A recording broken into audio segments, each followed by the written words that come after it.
विवादास्पद भूमि भन्ने हो भने पनि त्यो विवादास्पद होइन, हाम्रो भूमि बेकारको अकुपाई गरेर विवादास्पद बनाएको छ। हामी लिम्पिया दुरा लिपुलेक कालापानी क्षेत्र हाम्रो हो। म सोध्नेवाला छु भारतलाई, सत्यमेव जयते कि सिंह जयते?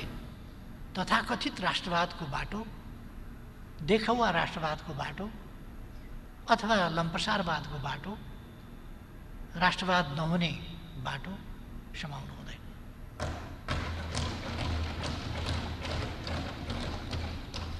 यथार्थमा भन्दाखेरि राणा शासनको समाप्तिको लगत्तै पछिदेखि उत्तरी चेकपोस्टमा लगेर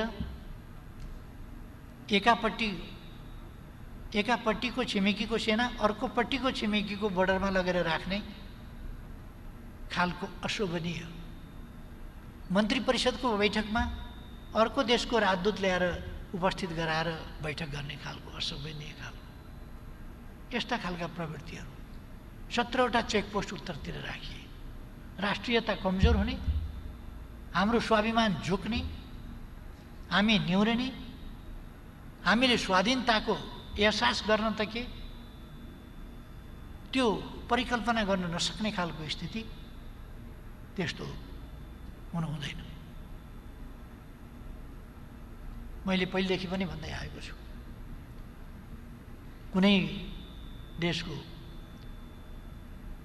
भूगोल ठुलो वा सानो हुन सक्दछ, जनसङ्ख्या ठुलो वा सानो हुन सक्दछ, विकासमा अगाडि वा पछाडि हुन सक्दछ, तर राष्ट्रियता सानो वा ठुलो हुँदैन।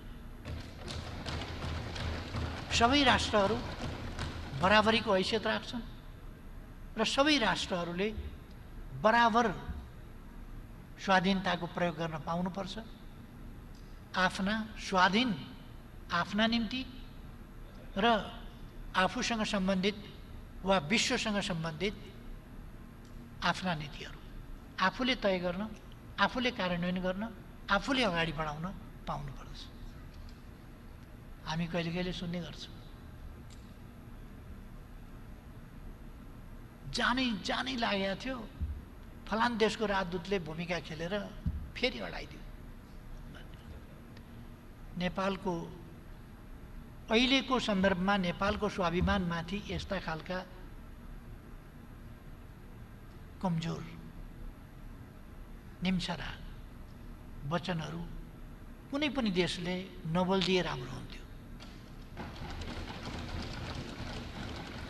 यो सरकार नेपाली जनताले बनाएको हो, नेपाली जनताबाट निर्वाचित हो, कुनै देशको आशीर्वादबाट बनेको, बन्ने, टिक्ने, अडिने, ढल्ने, ढालिने कल्पना नगरे हुन्छ।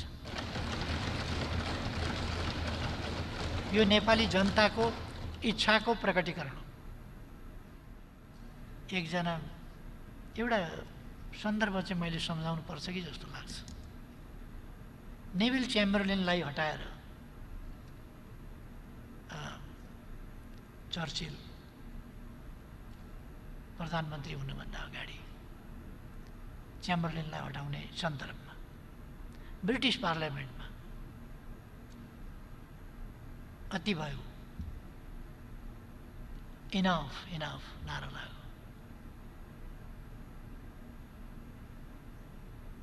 त्यसो भएपछि चेम्बरलेनले छोडिदिनुपर्छ, इनफ इनफ भनेपछि छोडिदिनुपर्छ। सायद अहिलेको सरकारलाई होला इनफ इनफ भनिरहेको छ, छोडिदिनु पर्यो भन्ने। त्यो उहाँ मित्रलाई लागेको, मित्रले भन्नुभएको इनफ इनफ होला। नेपाली जनताले गएको चुनावमा enough enough enough and more than enough भनेर त यो सरकार बनाएको।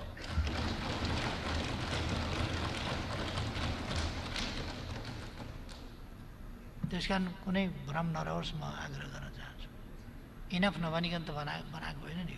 किन यो पर्मानेन्ट सरकार बनाइयो? त्यसकारण यो जनादेशबाट आएको हो, जनादेशलाई कदर गर्छ।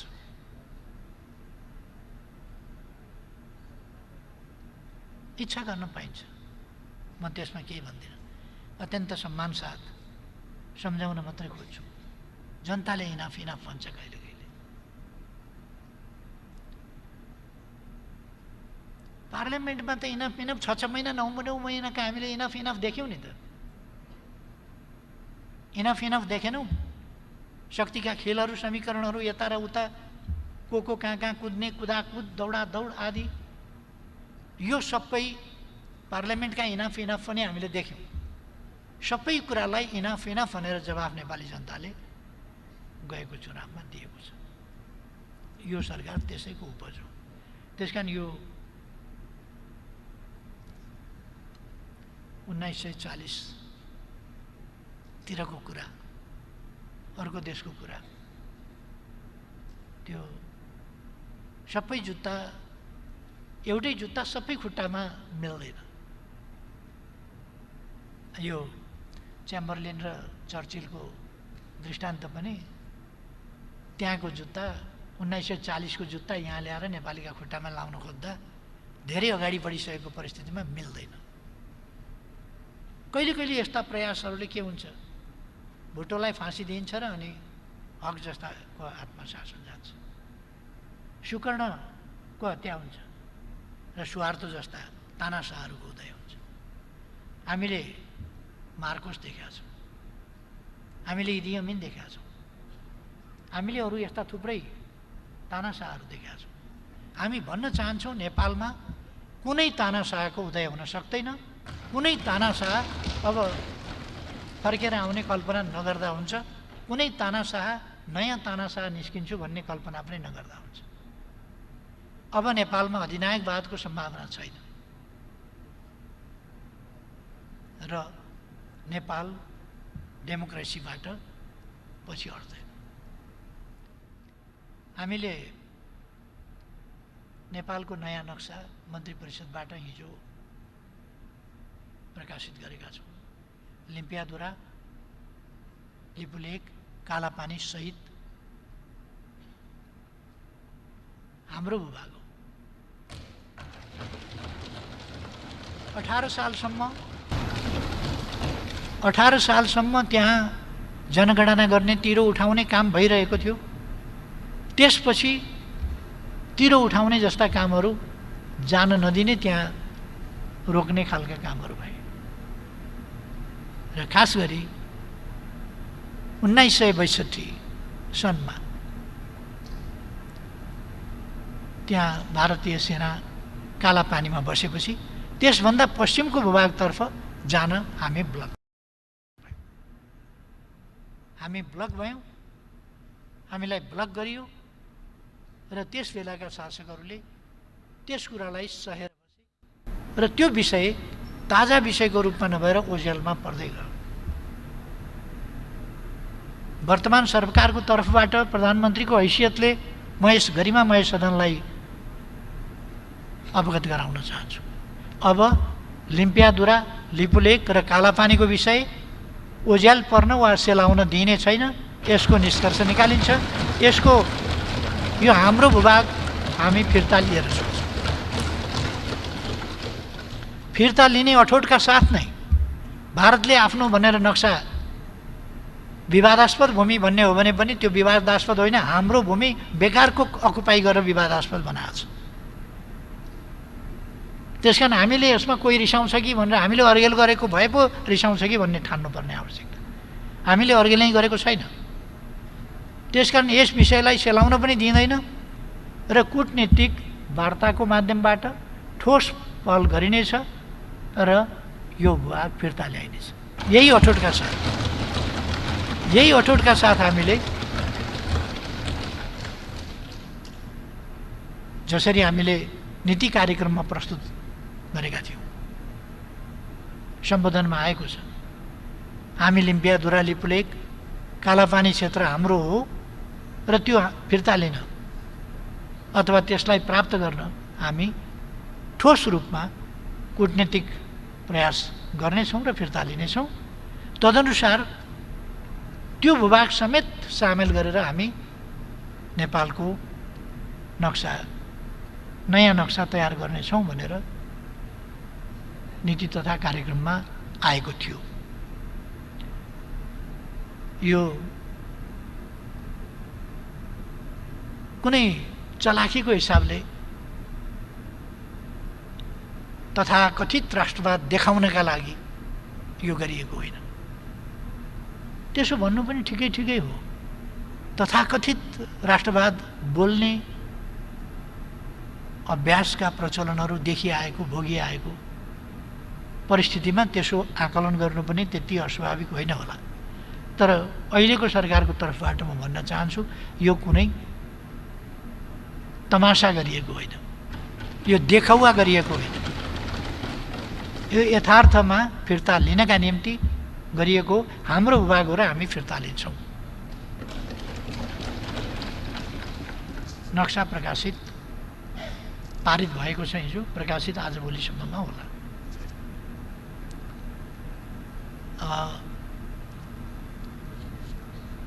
म यसबाट सिँगै राष्ट्र खुसी हुनेछ विश्वास गर्दछु। यस सदनमा संविधानको अनुसूची 3 जहाँ हाम्रो प्रतीक चिन्ह छ त्यो संशोधन गर्न यहाँ संविधान संशोधनको त्यो एउटा मुद्दा प्रस्तुत गरिनेछ। अरू पनि विषयहरू हुन सक्दछ। अरू विषयहरूको सम्बन्धमा हामी भोलि फेरि छलफल गर्न सक्छौँ, संविधान संशोधनका कुरा गर्न सक्छौँ। तर सबै विषयहरूभन्दा बढी महत्त्वको, तत्कालीन महत्त्वको, हाम्रो वार्तासँग सम्बन्धित, हाम्रो नक्सासँग सम्बन्धित, हाम्रो भूमि फिर्तासँग सम्बन्धित यो विषय तात्कालिक महत्त्वको र तत्कालका लागि जरुरी विषय हो। त्यसकारण यो संविधान संशोधनको प्रस्ताव यस गरिमामय सदनमा आउनेछ र मैले विश्वास लिएको छु त्यो पारित हुन्छ। यसो भइसकेपछि हाम्रो आफ्नो तर्फको तयारी दुविधा रहित ढङ्गले हाम्रो क्लियर कट बाटो यो हो भन्ने कुरा गरेर दुविधा रहित ढङ्गले हामी जाने कुरा यो पुरा हुन्छ। म ठान्छु संविधानको अनुसूची 3 नेपालको नक्सा समेत जहाँ अङ्कित छ त्यो संसदले पारित गरेका दिन देशमा दीपावली हुनेछ राष्ट्रियताको पक्षमा। मैले त्यो विश्वास लिएको छु। एउटा कुरा चाहिँ म भन्न चाहन्छु, यो नक्सा हामीले जुन नयाँ छापेका छौँ अथवा संविधानमा जुन परिवर्तन गर्दैछौँ त्यस कुराले थुप्रै कुरा पाठ्य पुस्तकहरूमा परिवर्तन ल्याउनेछ। त्यसले हाम्रा लोगोहरूमा, अरू कुराहरूमा, थुप्रै कुराहरूमा परिवर्तन ल्याउँछ। तर यो एउटा ऐतिहासिक काम हो र यसले नेपालको मानचित्रमा अहिले एकखालको परिवर्तन ल्याएको छ र ठोस कूटनीतिक पहलहरूद्वारा एकदम सजिलो हुने छैन। जे लक्षण हामीले देखेका छौँ, जस्तो मान्छेहरूले टिप्पणी गर्दैछन् त त्यसबाट हामीले देखेका छौँ। तर भारतको एउटा प्रतीक चिन्ह छ, त्यो भारत भनेर चिनिने अशोकाले स्थापना गरेको 4 मुखे सिंह, 4तिर फर्किएको सिंह भारतको प्रतीक चिन्ह छ। त्यसको मुनि सत्यमेव जयते लेखा हुन्छ। सत्यमेव जयते भारतको चिन्ह मुनि छ। विश्वास चाहिँ म गर्छु, म सोध्नेवाला छु भारतलाई, सत्यमेव जयते कि सिंह जयते? सिंहमेव जयते कि सत्यमेव जयते? अब दुइटै लेखा छ, बाँसतिर सिंह छन् 4 मुखे, तलतिर सत्यमेव जयते छ। त्यस कारण म विश्वास गर्छु, नेपाल विश्वास गर्छ, हामी सबै विश्वास गर्छौँ सत्यमेव जयते। त्यसकारण हामी हाम्रो भूमि फिर्ता गर्न सक्दछौँ किनभने सत्यमेव आउनुभएको छ। नक्सा जस्तो जमिन फिर्ता लिन सजिलो छैन भनेर नक्सा जस्तै फिर्ता लिन सजिलो भएको भए त हिजो बेलुकै फिर्ता आइसक्थ्यो। अवश्य छैन नक्सा बनाउनु जस्तै सजिलो, तर नक्साले हाम्रो एउटा दृढतालाई प्रतिबिम्बित गर्छ। हामी जमिन फिर्ता लिनेवाला छौँ, फिर्ता लिएर छोड्नेवाला छौँ, किनभने यो हाम्रो भूभाग हो। सजिलो छ भनेको होइन। हामीलाई थाहा छ भारतको भूगोल, भारतको जनसङ्ख्या, भारतको अवस्था र हाम्रो अवस्थाको भिन्नता, तर यी भिन्नताहरू न्याय निरूपणमा प्रतिबिम्बित हुनु हुँदैन, सत्य स्थापनामा प्रतिबिम्बित हुनु हुँदैन। सत्य सत्य हो, आकार प्रकार हैसियत हेरेर न्याय निरूपण र सत्य स्थापना हुँदैन पनि, स्वीकार्न सकिँदैन पनि। त्यसकारण हामी यो अलिकति कठिन काम होला, तर यो कठिन काम भए पनि हामी गर्छौँ। हामी यस मामलामा दृढ छौँ भन्ने कुरा फेरि म स्पष्ट गर्न चाहन्छु।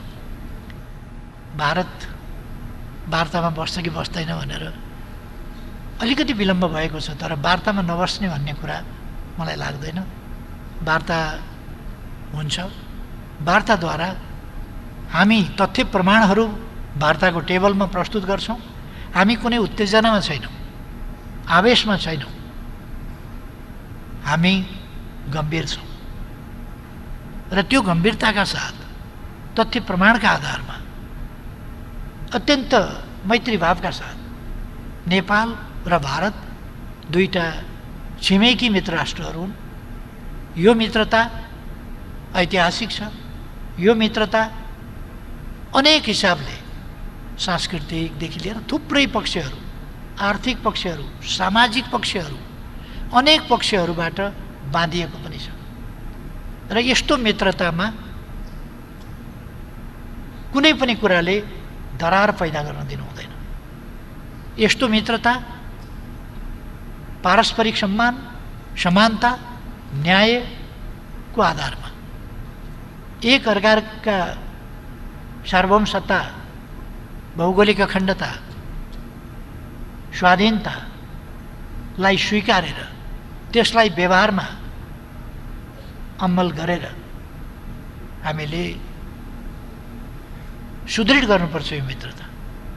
हामी भारतसँग यसको अर्थ कुनै तनाव चाहिरहेका छौँ र हुँदै होइन। हामी भारतसँग तनाव होइन,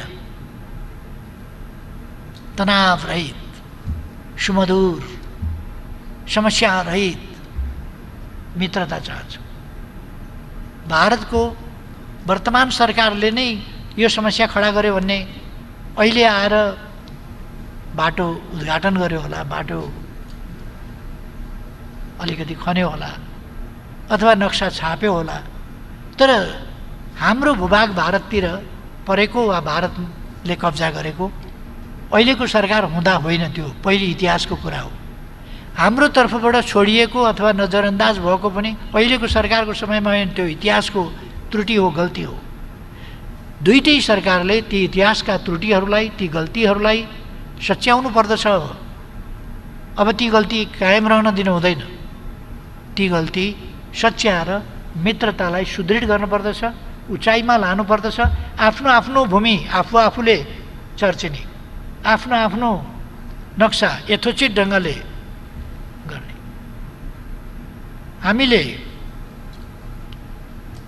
उहिले वर्तमान भूभागका लागि लडाइँ नै गरे हौँ। सुगौली सन्धि भनेको लडाइँको, र त्यसमा पनि हामी अलिकति लडाइँ लड्न हाम्रो सामर्थ्यले अलिक अप्ठ्यारो भएर हामीले कतिपय भूभाग गुमाएर सम्झौता गरेर अहिलेको भूभागमा हामी सीमित भएका हौँ।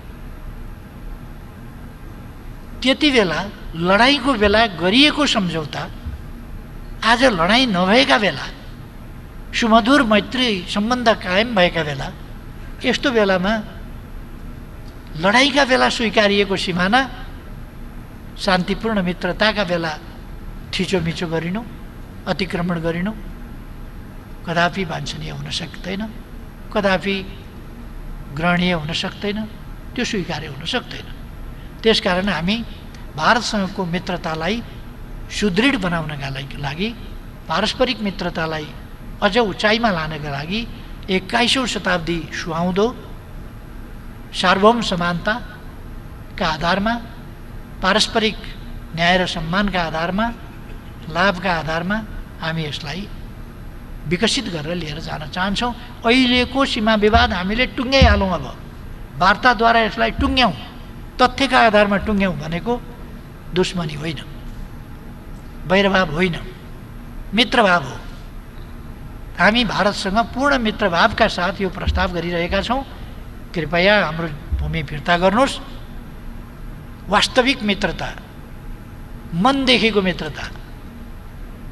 अब अहिले मित्र भन्दाखेरि पनि कस्तो हुन्छ भने हाम्रो जमिन खोसिया छ, थिचिया छ, मिचिया छ जस्तो खालको, त्यस्तो पर्ने खालको भावका साथ होइन, एकदम दिल खोलेर मित्रता गर्न सक्ने परिस्थिति निर्माण गरिहालौँ भन्ने हाम्रो प्रस्ताव हो। त्यसकारण यसमा धेरै सजिलो होइन, तर यो असजिलो विषय पनि होइन। सत्यमेव जयते। भारतलाई सोधिए जस्तै डिप्लोमेटिक नोट अथवा अरू केही चीनसँग कस्तो वार्ता भएको छ कि छैन भनेर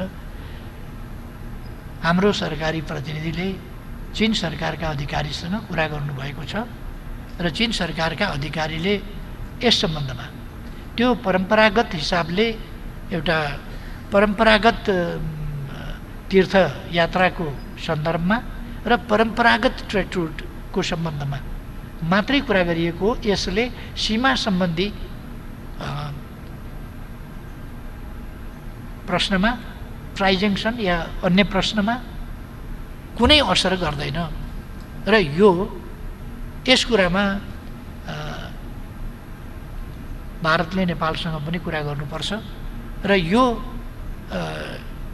सीमासँग सम्बन्धित छैन भन्ने कुरा चाहिँ नि चीनले हामीलाई स्पष्ट पारेको छ र यो कुरा चीनले हामीलाई बताएअनुसार भारतलाई पनि जानकारी गराएको छ। त्यसकारण यस सम्बन्धमा हामी सबैतिर, मैले अघि नै भने, कुनै देशप्रतिको आग्रह पूर्वाग्रह राखेर होइन, हाम्रो देशप्रतिको संवेदनशीलता, हाम्रो भूमिप्रतिको संवेदनशीलतालाई हेरेर हामीले सबैतिर पत्राचार गरेका छौँ, कुरा गरेका छौँ, आवश्यक सबैतिर कुरा भएको छ। यति बेला चाहिँ हामीलाई यो नक्सासँग सम्बन्धित विषय चाहिँ अनुसूची 3 मा रहेको हाम्रो के प्रतीक चिन्ह के भन्छ त्यसलाई, निशान छाप, यो निशान छाप चाहिँ अनुसूची 3 मा भएको हुनाले संविधानमा त्यो अनुसूचीमा अथवा हामीले लगाउने लोगोमा यो सबै अनुसूचीबाट आउने भएको हुनाले त्यसलाई संशोधन गर्नु र नेपालको नक्सालाई संविधानले अरू सबै कुरालाई चिन्ने तर नक्सा नचिन्ने हुनु हुँदैन। त्यसकारण नक्सालाई पनि संविधानले वास्तविक अर्थमा चिन्न पर्दछ। त्यसकारण संविधान संशोधन त्यस बुँदामा आउँछ। हामीले सर्वसम्मतिले त्यसलाई पारित गर्नेछौँ। सिङ्गै देश एकजुट भएर हाम्रो भूभाग फिर्ता ल्याउने ठोस काम हामीले अगाडि पाइला बढाइसकेका छौँ भने अब यस पाइलालाई नरोकिकन टुङ्गामा पुर्याउनु छ। यस्तो अवस्थामा हाम्रो सिङ्गै देश एकजुट हुन आवश्यक छ। देशको भूभाग फिर्ता प्राप्त गर्ने लगायतका धेरै महत्त्वपूर्ण कुराहरू र सँगसँगै सामाजिक जीवनका सबै पक्षहरूलाई सावधानी साथ सन्तुलित ढङ्गले अगाडि बढाउने कुराहरू पनि अगाडि सारेको छ। त्यसर्थ म त्यो आग्रहका साथ आफ्नो भनाइ टुङ्ग्याउँछु र मलाई समय दिनुभएकोमा सभामुख महोदयलाई हार्दिक धन्यवाद भन्न चाहन्छु।